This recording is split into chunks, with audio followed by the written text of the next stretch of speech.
So I will present you a work on simulation of anisotropic Gaussian random fields. First of all, I would like to present you some motivation. Mainly, it is based on a fractal analysis of medical images. And then I will focus on the problem of simulation. First of all, I will present the problem in dimension 1 with the famous fractional Brownian motion. And I will present you several generalizations in dimension D and especially in dimension 2 for medical images. So my first motivations was fractal analysis of medical images. In fact, it is a part of a former research program called MATAIM for anisotropic modeling of textures and some applications to medical images. And actually, we worked a lot on fractal analysis, but what is very difficult when you read some papers about it is that there are numerous methods, numerous applications, and it is really difficult to understand mathematically what does it mean. And so my first goal was in fact to understand with stochastic modeling what these studies mean. And actually I understand these papers like an ultimate goal for medical applications that would be to use a self-similarity parameter called H linked to some fractal properties to discriminate some medical images. So I gave you a reference here. You have to wear it. Okay. So this reference is a review on fractal analysis and also multifractal analysis in medical applications. And it is a very good one. The first example I worked on, and this is this was my first thesis work. It's on bone trabecular microarchitecture. Sorry, and the goal of fractal analysis here was to give a parameter in order to diagnostic earlier osteoporosis. Osteoporosis is a big disease of bone, and it is very common when you are older. So the medical exams to diagnose osteoporosis are based on some bones radiographs, but it is not enough to detect osteoporosis at early stage. And it is often coupled with a bone densitometry exam, which is a very invasive test. So the goal of a medical team in Orléans was to use fractal analysis to detect osteoporosis from particular bone radiographs. And actually, this is a method that now is used in hospital. So what we are doing is that the patient put his foot on a machine. You get a bone radiograph here, and using anatomical marks, you can extract what is called a region of interest. And this region of interest has this particular form. So I gave you a control case and an osteoporotic case. So maybe you can see that there is an alteration of the structure here, but it is not always the case. And you have to perform some numerical analysis of these images.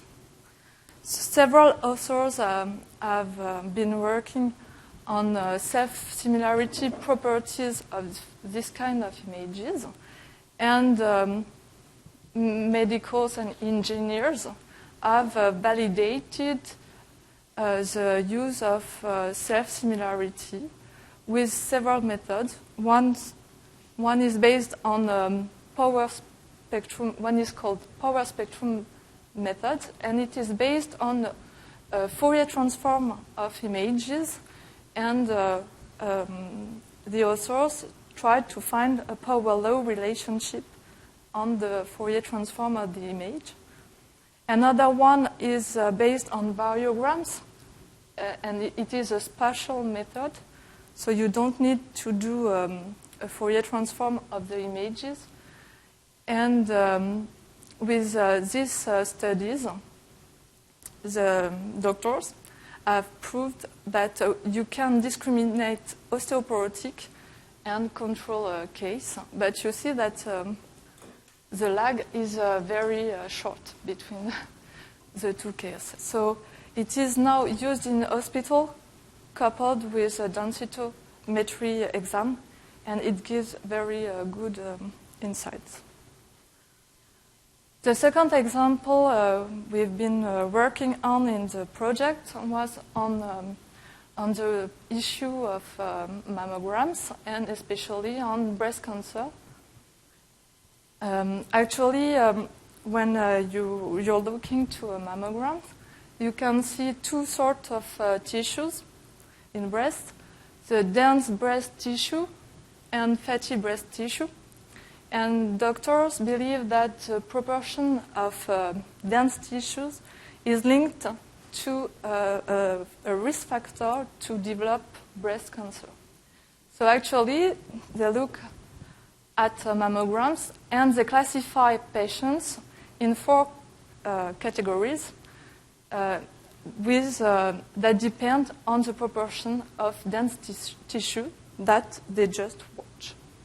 So of course, our dream should be to help them and to give an algorithm that say, okay, this patient is in this class. And fractal analysis has been validated also using a power spectrum method in the works of Hemine. And they find on a data set a Earth parameter that was about in this interval. And we confirmed with a spatial method with Frédéric Richard, who was in Paris Descartes with me, but now he's in Marseille. And our study concerned 58 cases with 2 mammograms and a region of interest, so extracted manually from mammograms of size 512 times 512 pixels. And we were happy because our H parameters was in the same interval. But what is more challenging is certainly the work of Pierre Questonner and Arne Odo, which was more sophisticated, uses more sophisticated tools based on wavelet transform modulus of maxima, inspired by multifractal analysis. And actually in this work, he succeeded to discriminate dense and fatty breast tissue with H parameters very discriminated, since dense tissues have a very high H parameter. Another challenge with this fractal analysis concerns the detection of spots in mammograms. I present you here a study of Bénédicte Grosjean and Lionel Moison.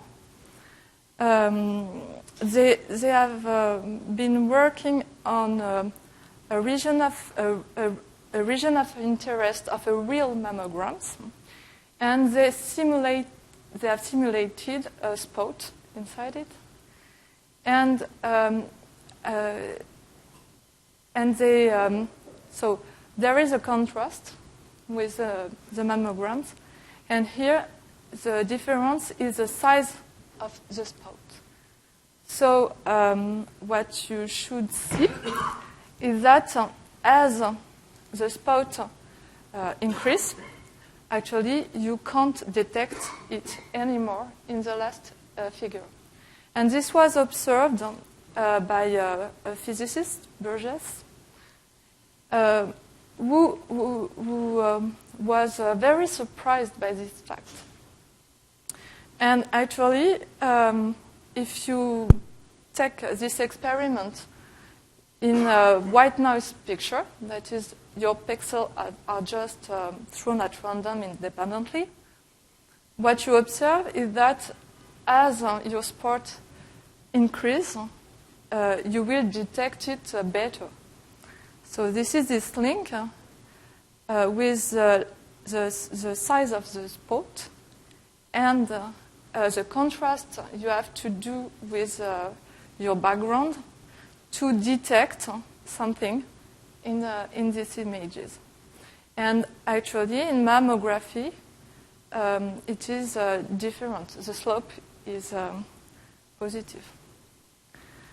So to illustrate it, you can see here a white noise picture, a simulated spot with an increased radius.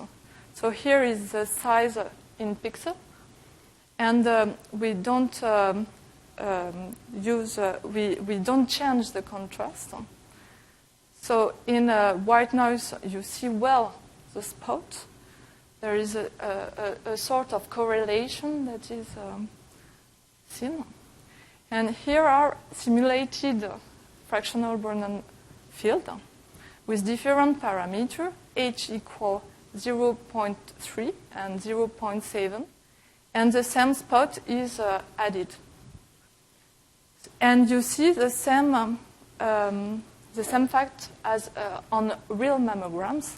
And actually, Bénédicte Grosjean and Lionel Moison have proved that there is a relationship in log-log scale between the radius and the H parameter in order to detect a spot. So it is important to know what is the H parameter, because for a very high parameter, it is quite less impossible to see a very big tumor.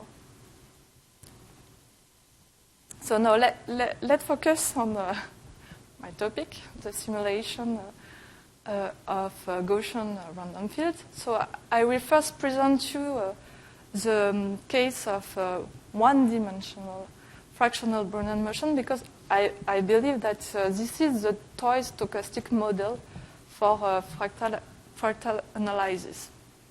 So I recalled here the definition, but we have already seen it.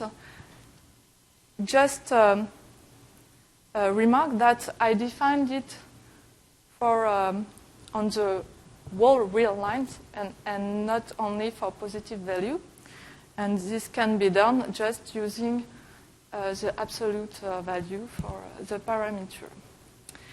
Since fractional Brownian motion is processed with stationary increments, its covariance function can be represented with respect to what is called the variogram of the field. So here, since we set the value at 0 equal to 0 almost surely the variogram is defined only as the variance of the real variable at point t. And choosing a power law for the variogram ensure what is called the H self-similarity property. And with the stationary increments property and the Gaussianity, this field is unique. This Gaussian field is unique up to a constant. So if you want a Gaussian field that is stationary and H self-similar in dimension 1, you have only one choice. Now, what is my purpose? I would like to give a simulation. So what I want to do is, for instance, I want to simulate a sample path on the interval 0, 1. And so I will discretize this. Of course, computers are working in discrete time and not in continuous time. So I will try to get the values here. And I want to simulate something like this. So I use the same notation. So I want to simulate a Gaussian random vector of size n plus 1. Okay, so everybody know how to simulate a Gaussian random vector. I have to compute, so since it is centered, I have just to compute its covariance matrix. So let it denote by k. If I know a square root of k, that will be enough, because I can simulate an IID sequence of Gaussian random vectors, and I will get a realization just by applying my square root. And how I find the square root? I just diagonalized it. So if I can find the diagonalization of my covariance matrix, I just take A as P delta 1 of. Okay? So this is the idea. And this works if n is not too large. My trouble is that I want n very large. And so for this, we can get a very tricky method that uses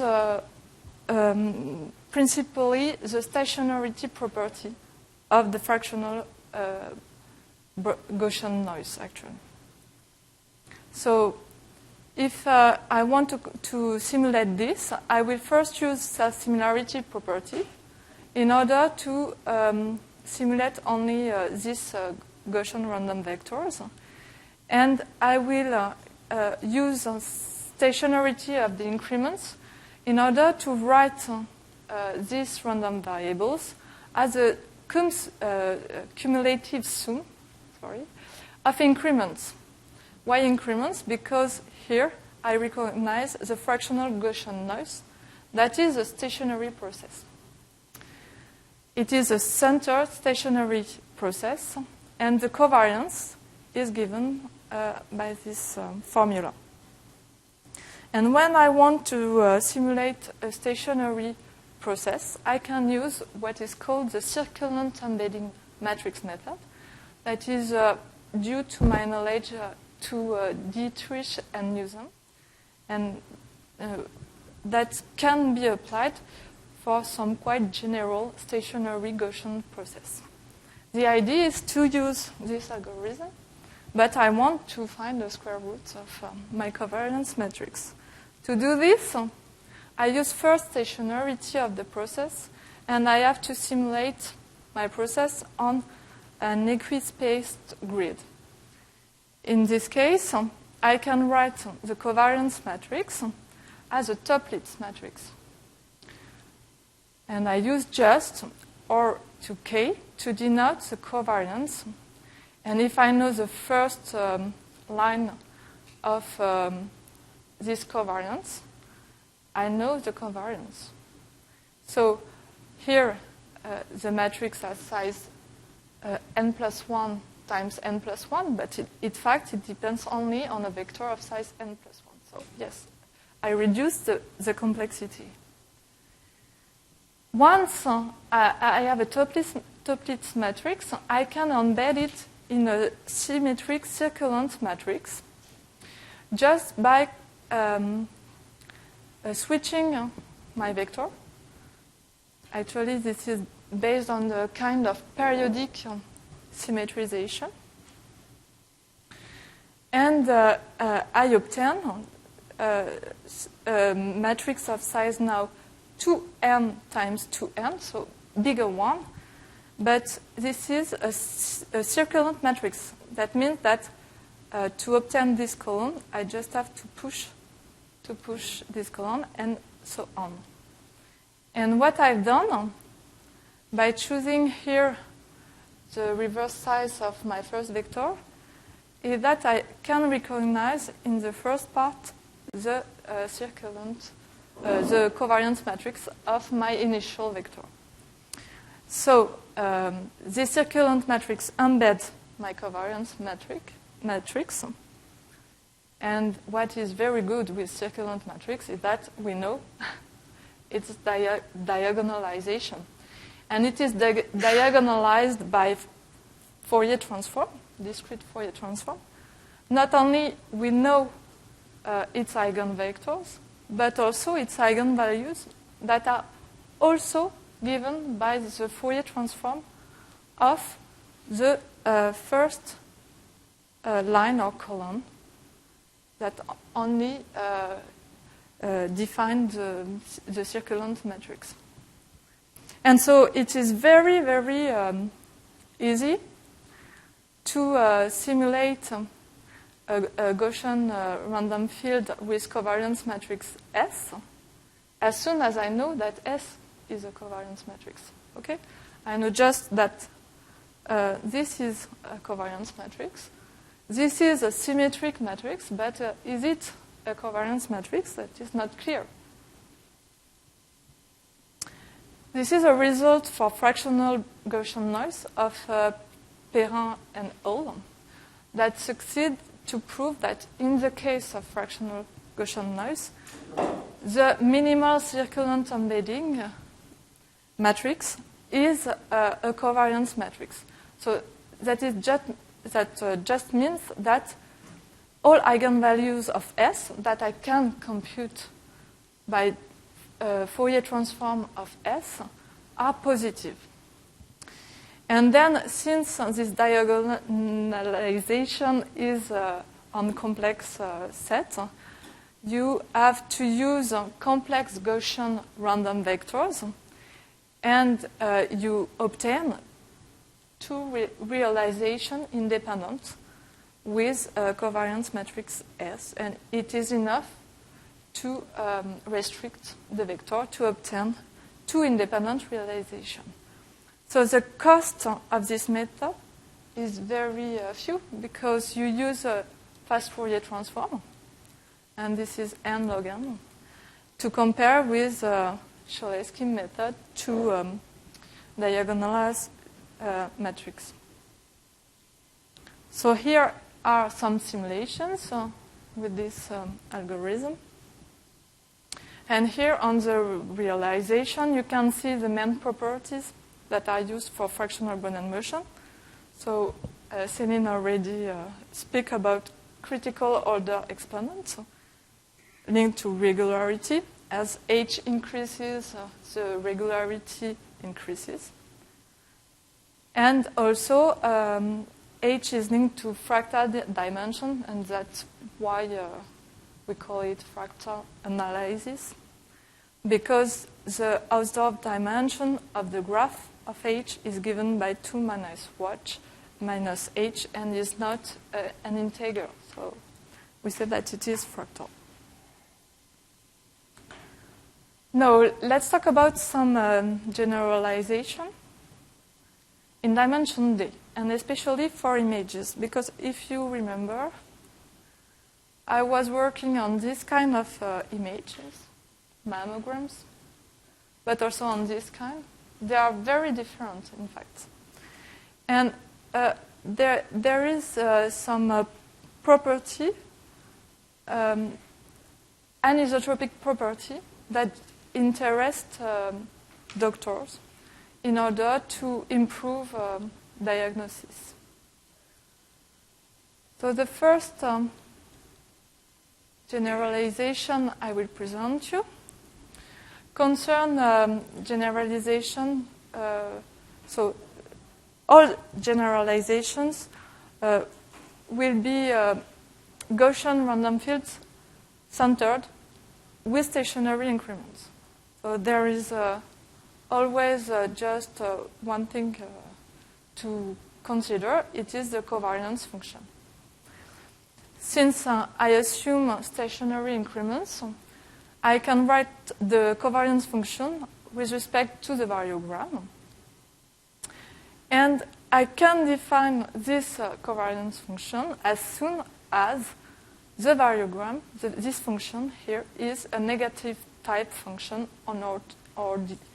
This will ensure that my function Cx is a positively definite function.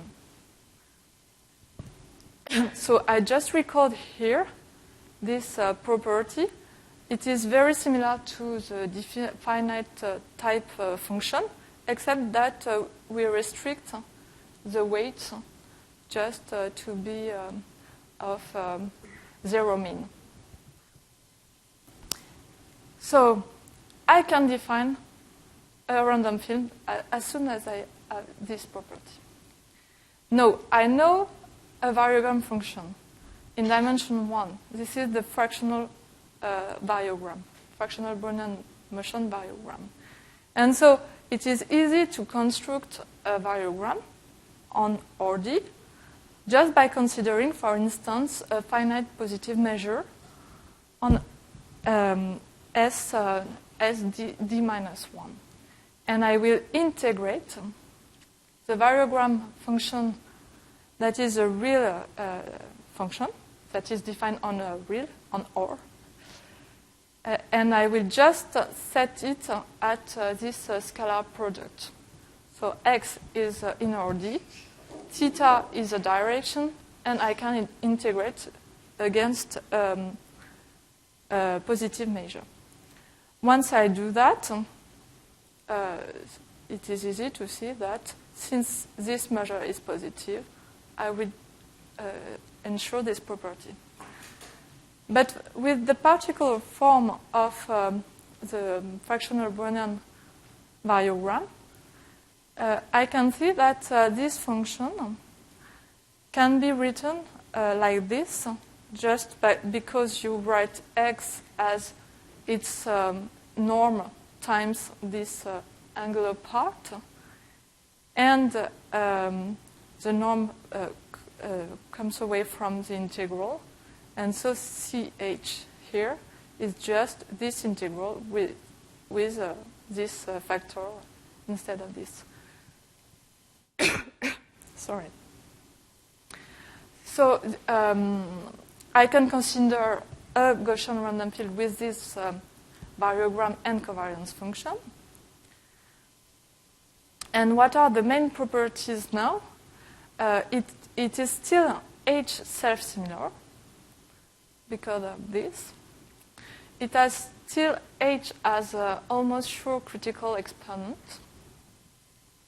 And as a fractal dimension, so here 2 is replaced by D plus 1 since I am in dimension D. And if I choose the measure given by the uniform measure on the sphere, I recognize I have an invariance here with respect to rotation. and I recognize what is called the Levy fractional Brownian field. That means that here you just have a constant, and so you have isotropy. Now, I can choose also the measure as a Dirac measure or as a discrete measure.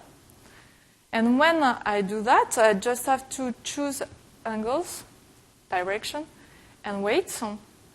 And so I can compute this variogram and recognize that this sum corresponds to this sum with the variance of just the fractional Brownian motion. So it is easy to simulate this field. I just have to take independent realization. Then I take the sum with the square to get this factor. And computing the variance, I get the sum of the variance due to independence, and I recognize this variogram. So since I can simulate a fractional Brownian motion, I can simulate this field. Now, for a measure that is absolutely continuous with respect to the uniform measure, and especially for Levy fractional Brownian field, what can be done? Just use an integral approximation by Riemann sums, and choosing a convenient weights and convenient procedure to approximate integrals, I can compute the error that I make on the simulation. Now, I just have to simulate, so my first approximation, so this is this field. And the main difficulty is with this fact, because I know simulation on equispaced point. But it doesn't matter here, because I can use, if I have fixed direction, I will have to simulate this kind of variables, and I can use self-similarity property when the direction is chosen with a rational tangent. And in this case, the self-similarity property allows me to consider only doesn't work anymore. Only, so the last term. And inside, there are integers, so the lag is just 1, and I know how to simulate. But it could be very, very long. So the cost depends on the rational.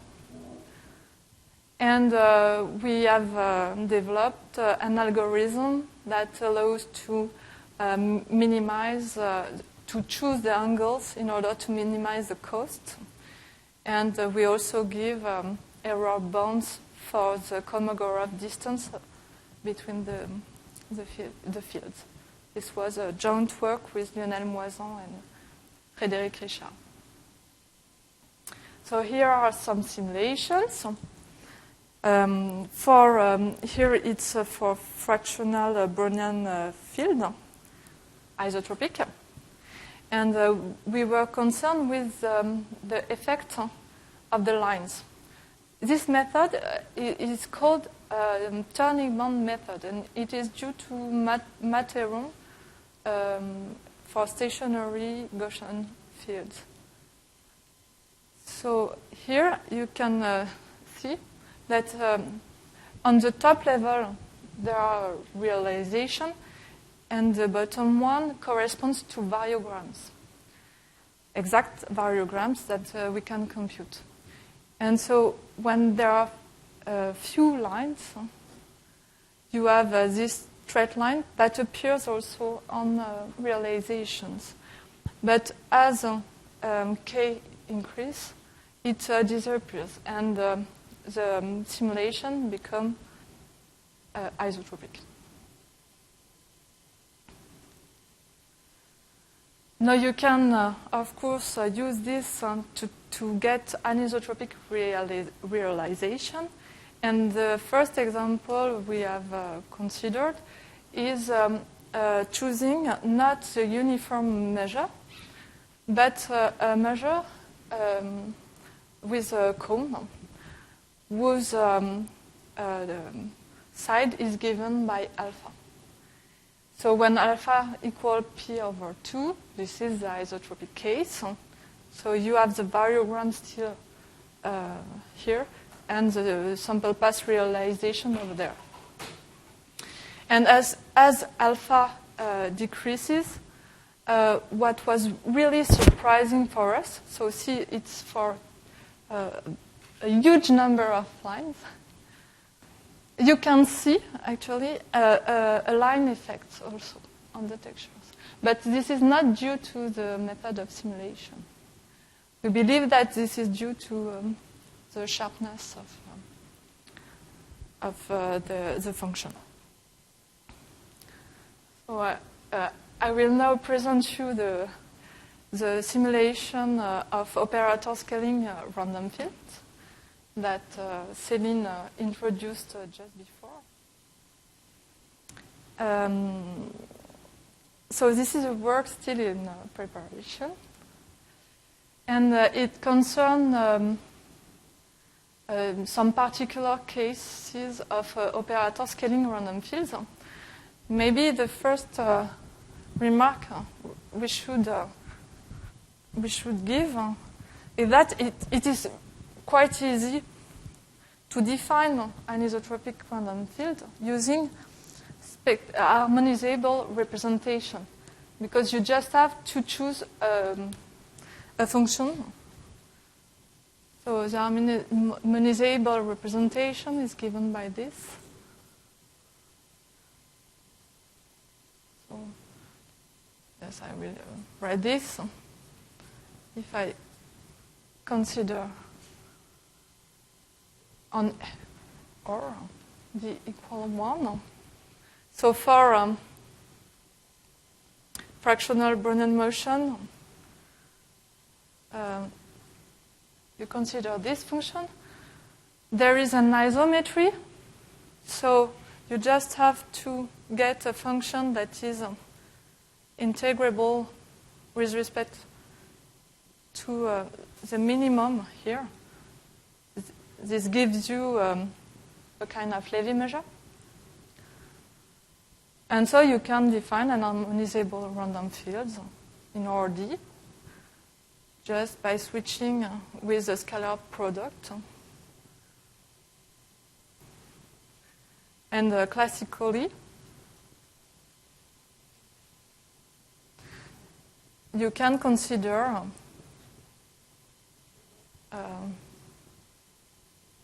generalization in dimension d minus d over 2. Like this, for instance, for the isotropic. You have just to check an integrability condition. So the problem when you want to simulate is that you need the covariance. And it is not easy to calculate when you have anisotropy. And so in particular, for operator scaling fields, here you replace the operator scaling property on the spectral density. So we have defined harmonizable representation, but we didn't know covariance function for operator scaling field. So we can prove now that choosing the quasi-norm given by tau e, like this, we can recognize the sum of one-dimensional variogram of fractional Brownian motion with Hurst index given by AI. AI is 1 over lambda I, as Céline gave you. And what we can easily see is that tau e to 2 is a variogram function. But it is also the case for tau e to 2h. And this argument is an argument due to Jacques Istas, using the Schoenberg theorem between positive and negative type function. Now, just a remark. So, you have also a generalization of isotropic fractional Brownian field, considering the identity matrix and replacing the quasi-distance by the Euclidean norm. So we can define centered Gaussian random fields with stationary increments and variograms given by this function. And the main properties are these ones. We called it with Peter Scheffler and Mark Merschauer the EH operator scaling property. Just note that compared to Céline talk here, I have an additional term that is lambda to h, but actually, if I have this property, I have also the property for E divided by h and 1. So it appeared for us that for regularity property, it doesn't bring anything. So the older property, the regularity properties, are given by the minimum value of eigenvalues. And what is good for modelization purpose is that the critical order exponent can vary according to eigenvectors.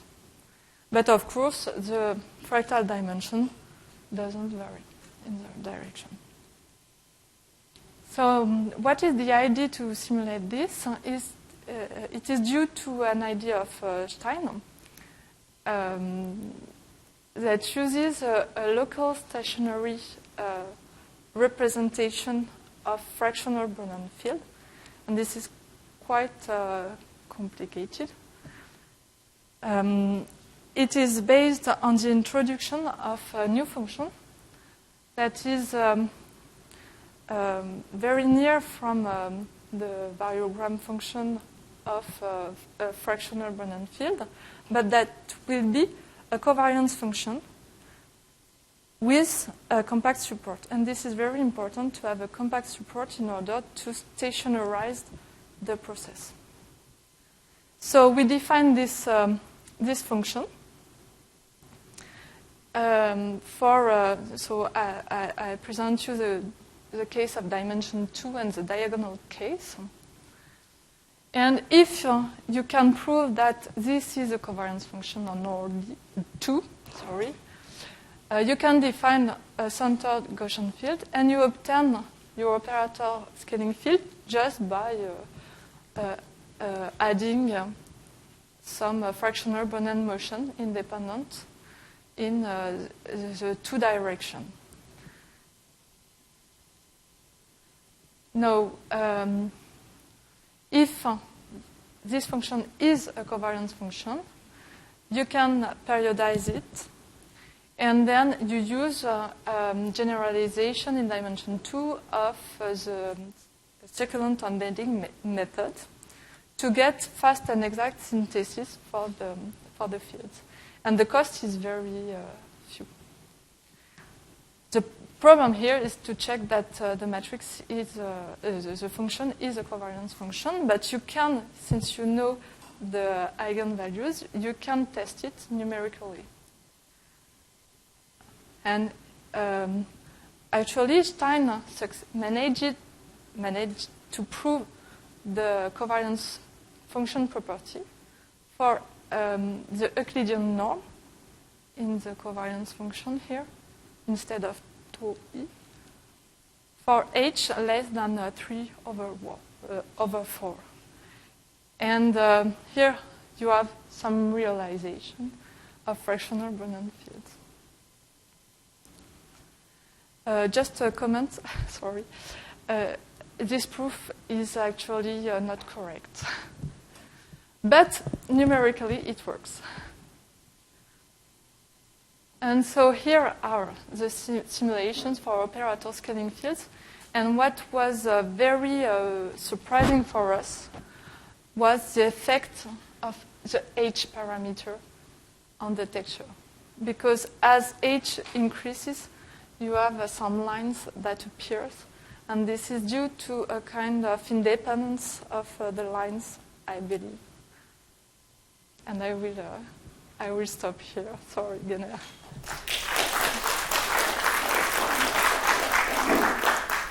Thank you very much for a nice talk. We have time for questions.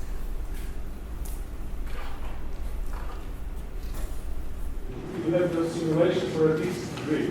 What if you want to make a grid twice dense? Can you use that older simulation? You need to start anew. Would there be a method? Well. For this, when we don't have the self-similarity property, we have to simulate again. Yeah. So you have to fix first the covariance function, and you can't choose it. Yes.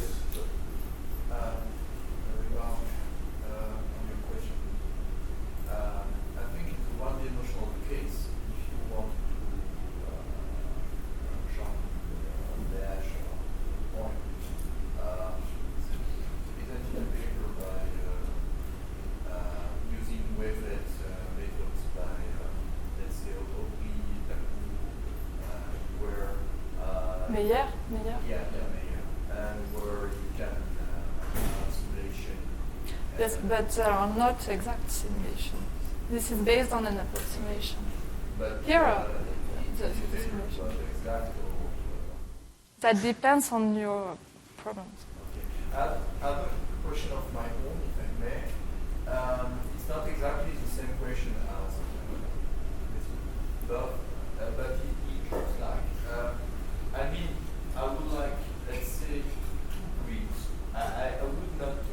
I don't want to refine grid because we already have an answer. But let's say on the first endpoint you have the mesh 1, and on the last endpoint, so you have 2 endpoints, you have mesh 2.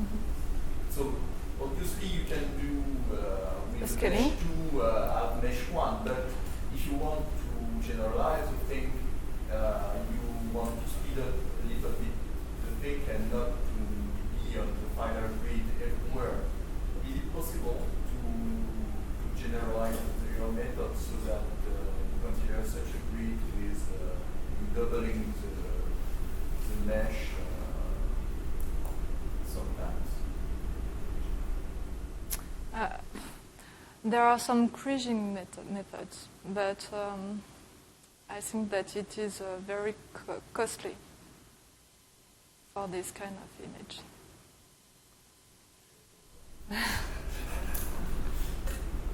Okay, any more questions? I want to ask a question.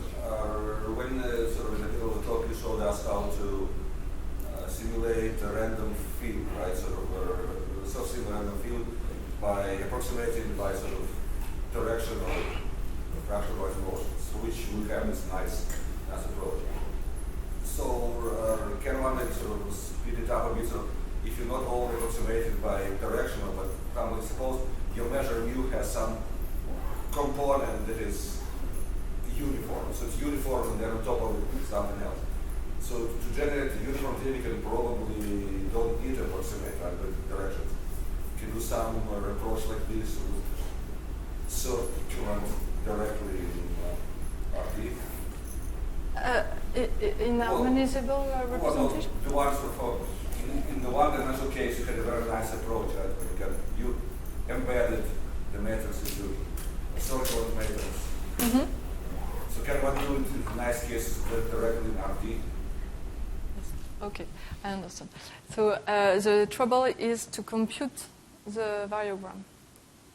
And we have exact computation, for instance, only for this function, mu, so with a comb. and it involves incomplete beta function. But numerically, you can use it in the. And I don't know if the circulant embedding method will work. That is to say, I don't know if the covariance matrix will be a covariance matrix. Okay. Anything else? All right. Well, let's thank you once again.